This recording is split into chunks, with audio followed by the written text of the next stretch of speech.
The science vessel Catamaran drifted through the cosmic graveyard like a wounded bird, her hull scarred by micrometeorites and her engines reduced to a pathetic wheeze.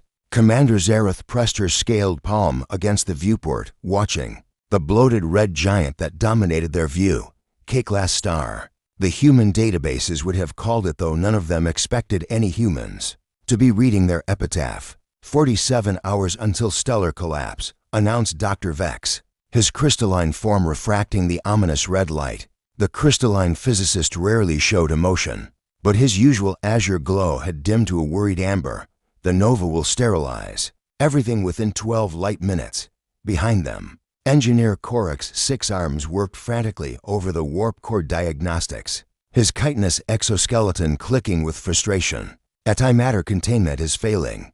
Even if I could restart the drive, we'd need 16 hours minimum to clear the blast radius. Zareth's throat sacs inflated a Velthari gesture of resignation. As mission commander, she'd led her diverse crew on what should have been a routine stellar cartography mission. The dying star's unusual energy signatures had promised breakthrough discoveries. Instead, they'd found themselves trapped when a cascade failure crippled their primary systems. Communication status, she asked, though she already knew the answer from Navigator Yith's drooping antennae. Sent distress calls on every known frequency, the insectoid replied, mandibles clicking nervously. Standard galactic, emergency. Channels even tried the old hegemony protocols, nothing but static and automated rejections. Dr. Vex's form shifted to a deeper amber. The Terran Confederation is closest, but they're barely a Type 0.7 civilization. No interstellar rescue capability. What about the hegemony fleet in Sector 7? Pressed Medical Officer Cheyenne, her tentacles coiling anxiously around her diagnostic tools. Zareth's scales darkened the Velthari equivalent of a bitter laugh. The hegemony doesn't rescue science vessels from fringe sectors. Too costly, too risky. We're 43 beings from 12 different species, but we're not economically viable. The bridge fell silent except for the concerning hum of failing life support. Each crew member had made peace with their situation in their own way. Korik had written final messages to his clutch siblings. Dr. Vex had compiled their stellar data into a compressed burst transmission, hoping someone might find scientific value in their deaths. Yith had begun the traditional arachnid death songs, her complex harmonics filling the corridors. But Commander Zareth refused to accept defeat. She stood at the communications console, manually cycling through frequencies, broadcasting on channels that hadn't been used in decades. Her message was simple, transmitted in 17 languages. Mayday. Science vessel Catamaran requesting immediate assistance. 43 souls aboard. Stellar collapse imminent. Hours passed. The star's surface roiled with increasingly violent eruptions, and their sensor readings showed the telltale signs of impending nova. The crew had gathered in the central observation deck, sharing final meals and stories from their homeworlds. It was, Zareth thought, a dignified way to face the inevitable. Then the communications console crackled to life. The voice that emerged was rough, slightly distorted by what sounded like jury-rigged equipment, speaking heavily accented standard. Galactic, unknown vessel Catamaran, this is Captain Rowan of the salvage ship Lucky Strike. Received your mayday. What's your situation? The bridge erupted in shocked chatter. Dr. Vex's form blazed brilliant white pure astonishment. Korik's mandibles clicked so rapidly they sounded like rattling stones. Even Yith stopped her death songs mid-note. This is Commander Zareth, she replied, her voice steady despite the chaos. Around her, we're stranded 12 light minutes from a K-class star approaching nova. Warp drive offline, life support failing. We have perhaps 36 hours before stellar collapse. A pause, then, copy that, Commander. I'm about 14 hours out at maximum burn. Might be able to shave a few hours if I really push this old girl. Can you hold together until then? 14 hours, even at impossible velocities. No ship could cover that distance so quickly except perhaps the most advanced hegemony dreadnoughts. And this was supposedly a human salvager. Captain Rowan, Zareth said carefully. What class of vessel are you operating? The response came with what sounded suspiciously like human laughter. Modified Terran heavy freighter, designation NX for 7. Nothing fancy, but she's got good bones and a stubborn streak. Hang tight, folks. Cavalry's coming. He's actually coming. Dr. Vex's crystalline form pulsed with disbelief as he studied the long-range sensors. I'm reading a single vessel, approximately 8,000 tons displacement, approaching at. This can't be right. Commander Zareth leaned over the sensor station, her scales shifting to display her concentration patterns. What's the velocity reading? 0.73 light speed and accelerating. That's impossible for a freighter. The structural stresses alone should have torn his ship apart hours ago. Navigator Yith's compound eyes swiveled between her instruments and the tactical display. I'm picking up massive energy signatures from his drive system. It's not standard human technology. I'm reading quantum flux patterns. That shouldn't exist outside of theoretical physics. Engineer Korak abandoned his futile repairs to the warp core and scuttled over to the sensor ray. His 6 arms danced across the controls, while his translator rendered his clicking speech into standard galactic. This human is either insane or operating technology, decades ahead of anything in the databases. His ship should be a radioactive cloud by now. The communications channel crackled again. This is Rowan. How are you folks holding up? My sensors show your star's getting a bit moody. Zareth activated the comm. Captain, our astrophysicist estimates 28 hours until nova. Your approach velocity seems unprecedented for human technology. Yeah, well, I made some modifications. Found some interesting tech floating around the Kepler graveyard a few years back. Figured out how to jury-rig it to my girl's engines. Makes for a rough ride, but she moves when she needs to. Medical Officer Sheehan's tentacles writhed with nervous energy. Commander, I should point out that humans have a reputation for creative interpretations of safety protocols. Their species profile indicates unusual risk tolerance. Unusual. Dr. Vex's form shifted to skeptical purple. The galactic databases describe humans as recklessly prone to impossible rescue attempts and dangerously optimistic regarding survival odds. Most species consider their behavioral patterns a form of controlled insanity. Captain Rowan's voice interrupted their discussion. Hey, not to eavesdrop, but your comms are broadcasting on an open channel. I can hear everything you're saying. And for the record, we prefer creatively persistent to insane. The bridge fell silent. Zareth felt her throat sacs deflate with embarrassment. Captain, I apologize. We meant no offense. None taken. Look, I know what the databases say about us. Primitive, unpredictable, emotionally volatile. Some of it's even true. But here's the thing: when someone's in trouble and screaming for help, we don't stop to calculate profit margins or risk assessments. We just go. Engineer Korak's mandibles clicked thoughtfully. Captain, I'm curious about your motivations. What compensation do you expect for this rescue? Salvage rights, territorial concessions. The pause stretched long enough that they wondered if the transmission had failed. Finally, Rowan's voice returned, quieter but firm. I don't want anything from you folks. Someone sent out a mayday, and I was close enough to answer. That's how it works. That's not how it works, Yith said, her antennae drooping with confusion. Interspecies rescue operations require formal agreements, insurance, guarantees, diplomatic protocols. Maybe in your sectors they do. Out here on the fringe, things are simpler. See someone drowning, you throw them a rope. Don't matter if they're human, Velthari, or something I've never seen before. Life's life. Dr. Vex's form cycled through several colors before settling on a warm gold wonder mixed with respect. Captain, our databases indicate that human civilization barely extends beyond your home system. How do you justify the risk of operating alone in deep space? Someone's got to explore the places where the big civilizations won't go. Besides, I've found that the galaxy's a lot smaller. When you're willing to help your neighbors, word gets around. Makes for interesting friends. The tactical display showed the approaching ship, still impossibly fast, now close enough for detailed scans. What they saw defied every assumption about human technology. The vessel was indeed a modified freighter, but one that had been rebuilt, with technology from a dozen different species.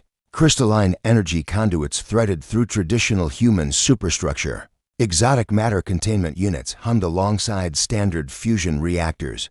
Captain Zareth said, "Slowly, your ship. It's quite remarkable. She's a work in progress. Picked up bits and pieces from salvage operations, archaeological sites, a few friendly trades. Turns out when you help folks out, they sometimes share their toys. Makes for an interesting mix." The star's surface erupted in a massive solar flare, sending radiation cascading across their position. The Kethmiran's shields absorbed what they could, but alarms began sounding throughout the ship. Picking up increased stellar activity, Rowan's voice carried new urgency. "I'm pushing the engines to redline.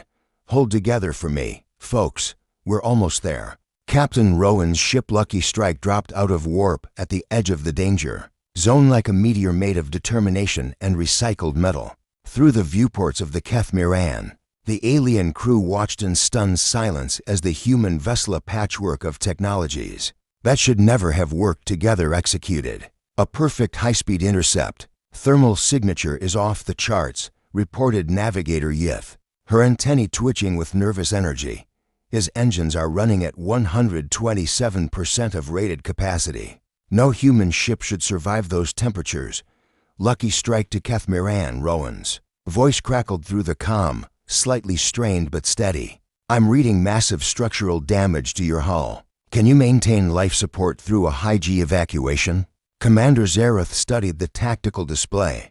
The human ship was smaller than theirs, never designed for rescue operations.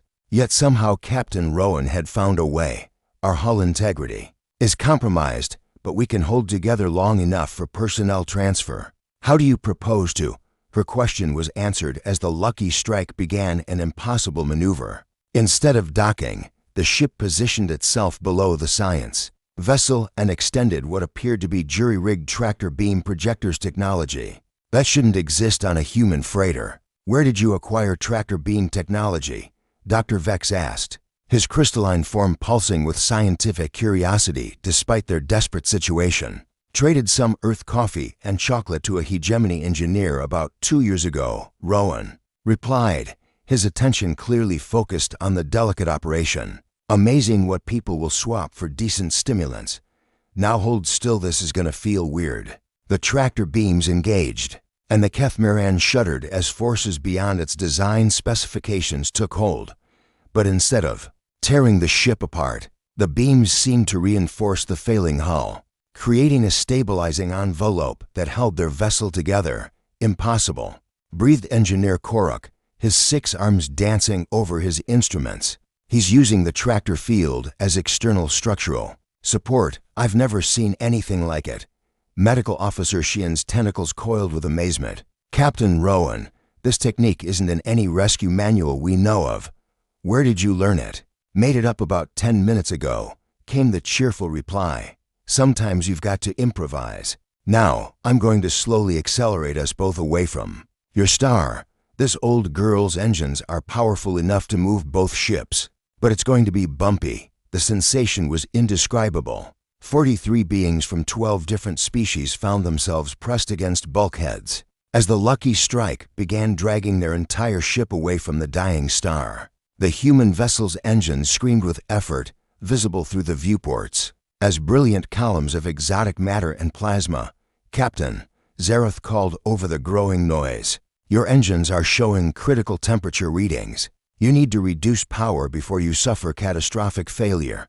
"Can't do that," Rowan replied, strain now evident in his voice. "Your star's about to blow, and we need every bit of speed." "Don't worry about my engines, I've pushed them harder than this before." "When?" asked Dr. Vex. "About 6 months ago. Pulled a Kepler mining station out of a black hole's event horizon. 300 miners, good folks, made some modifications. After that adventure, the bridge crew exchanged glances.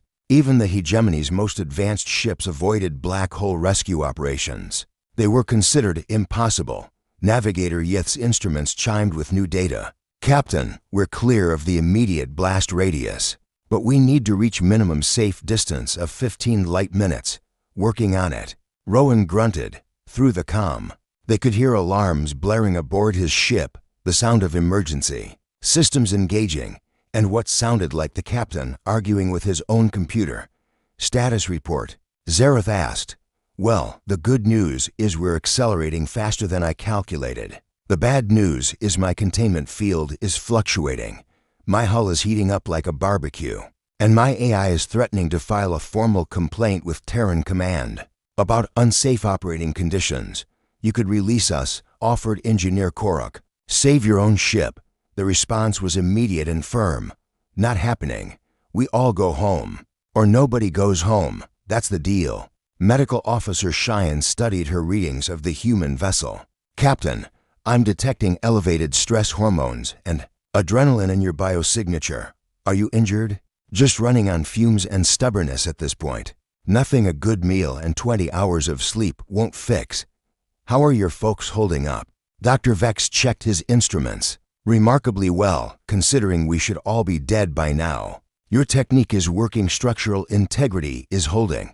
Behind them, the star that had been their death sentence began its final dance. Solar flares lashed outward like the thrashing limbs of a dying giant, and deep within its core, the fusion processes that had sustained it for billions of years finally failed. "Here it comes," Rowan said quietly. The nova erupted in a sphere of light that briefly outshone every star in the sector. Radiation and superheated plasma expanded outward at a significant fraction of light speed, sterilizing everything in its path. But the two ships, locked together by technology and determination, rode ahead of the wave on a column of impossible fire. "We made it," whispered Navigator Yith, her compound eyes reflecting the spectacular destruction behind them. "Not yet," Rowan corrected. "Still need to get you folks somewhere safe. Know any good repair facilities in this sector?" Commander Zareth felt something she hadn't experienced in decades, hope mixed with profound respect. "Captain, why did you do this? Why risk everything for strangers?" The answer came without hesitation. "Because you asked for help, and I was listening." 6 hours after the nova, both ships hung in the relative safety of the outer system, their hulls cooling in the darkness between distant stars. The Lucky Strike had finally released the Kethmiran from its tracker embrace, but Captain Rowan had insisted on remaining close for emergency support. His ship's engines glowed cherry red, radiating heat like a cooling forge.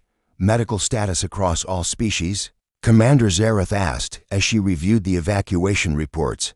"Medical Officer." Sheehan's tentacles rippled with satisfied efficiency. "Remarkable, actually. Minor stress injuries, some dehydration, but no casualties." Captain Rowan's rescue technique, while unconventional, was remarkably gentle on our crews. Dr. Vex approached, his crystalline form now a steady, warm amber color the others had learned indicated contentment.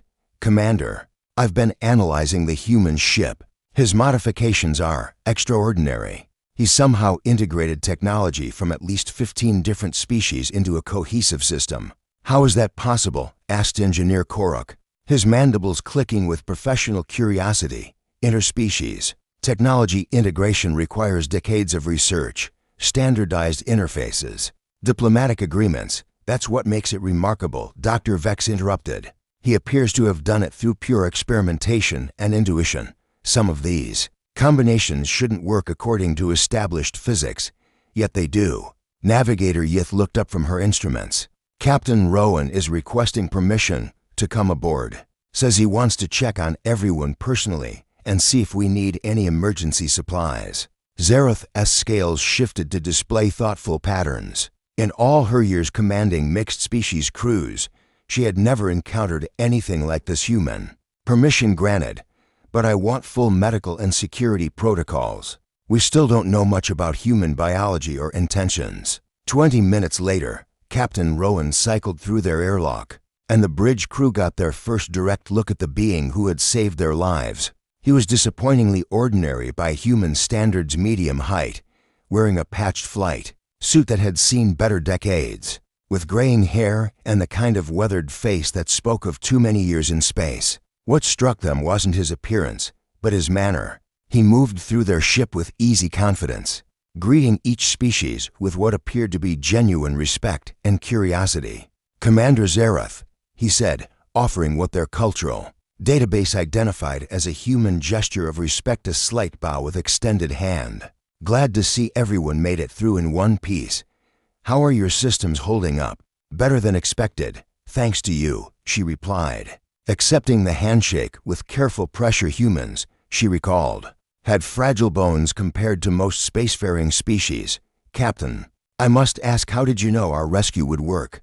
The risks were extraordinary. Rowan shrugged, a gesture that seemed to encompass casual confidence and deep exhaustion in equal measure. Didn't know it would work, but the math said it was possible, and that was good enough. Sometimes you've got to trust the math and take the leap. Dr. Vex drifted closer, his form cycling through curious colors. Captain, your ship's technology represents advances that our most sophisticated civilizations haven't achieved. How did one human acquire such capabilities? 15 years of salvage work, trade relationships, and a lot of favors, Rowan replied.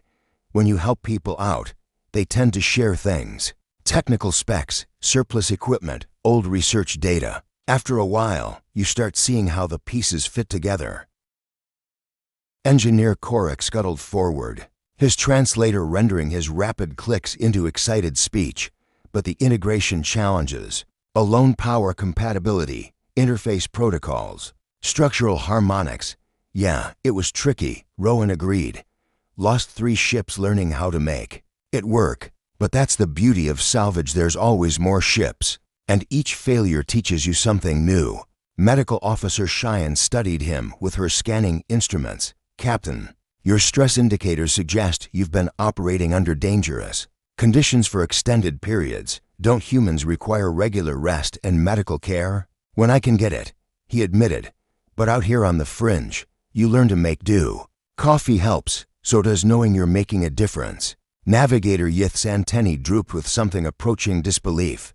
Captain, you operate alone in some of the most dangerous regions of known space, with jury-rigged equipment, backup, and minimal resources. Why? Rowan looked around at the assembled aliens, beings whose species had been exploring space for millennia, whose civilizations spanned star systems, whose technology made human achievements look primitive by comparison. When he spoke, his voice carried quiet conviction. Because someone needs to be out there for the folks who fall through the cracks. The big civilizations, they help their own kind, protect their own interests. Nothing wrong with that, it's smart policy. But what about the small research ships, the independent traders, the colonies too remote for regular patrol routes? He gestured toward the viewport, where the expanding nova still painted space in brilliant colors. You folks were 43 beings from 12 different species, in most galactic sectors. That would make you a bureaucratic nightmare. Too diverse for efficient rescue protocols, too small for economic priority, too far out for convenient assistance. Commander Zareth felt her throat sacs contract, a response to emotional stress she hadn't experienced since her youth. And yet you came. Someone had to, and I was listening. The simple statement hung in the air like a fundamental law of physics. Dr. Vex's form brightened to pure white, the crystalline expression of profound understanding. Engineer Korak's mandibles stilled, his complex thought processes focused on a single revelation. Navigator Yith's compound eyes reflected something that might have been wonder. Captain, Zareth said slowly, what do you need from us? Fuel, supplies, compensation for your time and risk? Rowan smiled, a human expression that seemed to transform his weathered features. Nothing you haven't already given me. You trusted me to get you out of there, and you made it through the hard part without panicking. That's payment enough. But surely, began Medical Officer Cheyenne. Look, Rowan interrupted gently. I know this doesn't make sense by galactic standards. Most species expect contracts, agreements, formal exchanges, but humans, we've got this weird quirk. We actually feel better when we help people. Makes us happier, healthier, more human, I guess. He looked around at their faces, scaled, crystalline, chitinous, and tentacled, but all showing the same expression of bemused respect. Besides, he added with a grin, best way to make friends in a big, empty galaxy is to be the kind of neighbor you'd want to have. 3 months after the Nova rescue, the Lucky Strike drifted in the Kepler salvage fields, its hull scarred with new adventures and its cargo holds filled with exotic artifacts. Captain Rowan was elbow-deep in the ship's modified warp core, cursing creatively in 3 languages, when his communications ray lit up with an emergency beacon. Unknown vessel in distress. This is Research Station Kethmiran, came a familiar voice. We have a humanitarian crisis in Sector 12 and require immediate assistance. Rowan smiled as he activated the comm. Commander Zareth, good to hear from you. What's the situation? Captain, came the reply, and he could hear the warmth in her translator's rendering of her voice. We have a colony ship with failing life support. 3 days out from the nearest inhabited system. 200 beings aboard, mostly families. On my way, Rowan said, already plotting a course. But Commander, didn't you folks get reassigned to one of the core systems? Thought the hegemony was giving you a cushy research posting. After your stellar cartography data proved so valuable. There was a pause, then what sounded remarkably like Velthari laughter. We requested frontier assignment, Captain. Turns out that working the edges of known space is more rewarding than we expected. Copy that. Edda for hours. But hey, I'm picking up multiple engine signatures in your area. You folks running a taxi service now, something like that. You'll see when you arrive. When the lucky strike dropped out of warp at the rendezvous coordinates, Rowan found himself staring at an unprecedented sight. The science vessel Kethmiran hung in space alongside ships from a dozen different species and organizations, a crystalline research vessel, an arachnid merchant freighter, several independent traders, and even a hegemony patrol ship. What the hell? Rowan muttered, then opened a general comm channel. This is Captain Rowan. Someone want to explain why it looks like half the sector is having a convention out here? Dr. Vex's voice came through clearly, his translator rendering crystalline harmonics into standard galactic. Captain, welcome to what we've come to call the Fringe Response Network. After our rescue, word spread about your unique approach to humanitarian assistance. Navigator Yith's voice joined the conversation. It started with Commander Zareth, sharing our story with other research teams. Then Engineer Korak began passing technical specifications to independent traders. The network grew from there. Network? Rowan asked, maneuvering toward the distressed colony ship. Medical Officer Sheehan's familiar voice answered. Informal cooperation between vessels operating in frontier regions. When someone sends a distress call, whoever's closest responds. No bureaucracy, no formal agreements, just beings helping beings. Rowan felt something twist in his chest, an emotion he hadn't expected. You folks organized your own rescue network. We learned from the best, came Commander Zareth's voice, warm with affection. A human once told us that the best way to make friends in a big, empty galaxy is to be the kind of neighbor you'd want to have. The colony ship was in worse shape than the original distress call had indicated. Its life support systems were failing in cascade, and the mixed species passenger manifest included several groups with incompatible atmospheric requirements.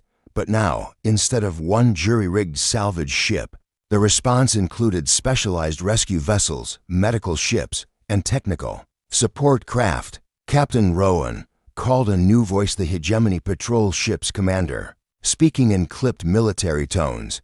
I'm Commander Tice. I've read your file. Impressive rescue record, though your methods are unconventional. Just trying to help where I can, Rowan replied, positioning his ship to assist with the evacuation. What's the hegemony's interest in a fringe rescue operation? Official policy states that hegemony vessels should not participate in unauthorized rescue operations, Tice replied. Then, with what sounded like a smile in her voice, fortunately, our patrol orders include investigating reports of unusual stellar phenomena in this region. The fact that we happen to be equipped for emergency assistance is merely coincidental. Over the next 6 hours, the impromptu rescue fleet worked with practiced efficiency. The crystalline research vessel provided advanced sensors and communication arrays. The arachnid freighter offered cargo capacity for evacuees. Independent traders contributed specialized equipment and local knowledge. The hegemony patrol ship coincidentally, of course, provided heavy lift capability and medical facilities. But it was Captain Rowan's ship that took point on the most dangerous part of the operation, boarding the colony ship to manually override its failing systems and stabilized life support long enough for full evacuation. Just like old times, muttered Engineer Koruk, who had insisted on joining the boarding party despite regulations about cross-species technical cooperation. Except this time we have backup, Rowan replied, threading through corridors filled with grateful colonists, Velthari farmers, human engineers, crystalline artists, and dozens of other species seeking new lives on frontier worlds. When the operation concluded successfully, the rescue fleet gathered in loose formation, their crews sharing stories and technical information across open calm channels. It was, Rowan realized, something new in galactic civilization: cooperation without bureaucracy, assistance without formal alliance, beings helping beings simply because it was the right thing to do. Captain, Commander Zareth's voice came through his personal comm channel. Could we speak privately? Of course, Commander. What's on your mind? You started something. Rowan, this network, it's growing. Independent crews, research vessels, even some military units are participating informally. We've prevented 14 major disasters in the last 3 months. Rowan leaned back in his pilot's chair, watching the other ships through his viewport. Wasn't trying to start anything, just answered a distress call. That's exactly why it works, Zareth replied. No formal structure, no political agenda, no economic motive, just the simple principle that when someone needs help, you help if you can. So what happens now? Rowan asked. Now we keep listening, came the reply. And when we hear someone calling for help in the darkness, we answer. All of us. As the rescue fleet dispersed to their various destinations, Captain Rowan set course for the edge of known space, where his sensors had detected interesting energy signatures that warranted investigation. Behind him, 14 different species returned to their regular duties, but with communication arrays tuned to emergency frequencies, cargo holds stocked with rescue supplies, and crews trained in impromptu humanitarian assistance. The galaxy, it turned out, was indeed smaller when you were willing to help your neighbors, and in the vast darkness between stars, a network of hope had begun to shine, one rescue at a time, one answered call at a time, one human principle at a time. When someone needs help, you help if you can. 3 days later, as Rowan investigated the mysterious energy readings near a binary pulsar system, his communications array picked up a faint distress signal. He smiled, plotted an intercept course, and reached for his comm controls. Unknown vessel. This is Captain Rowan of the Lucky Strike. Received your mayday. What's your situation? The response came immediately, not just from the distressed ship, but from 6 other vessels in the region, each offering assistance, each ready to help. The network had grown, and the galaxy had become a little less cold. Asterisk.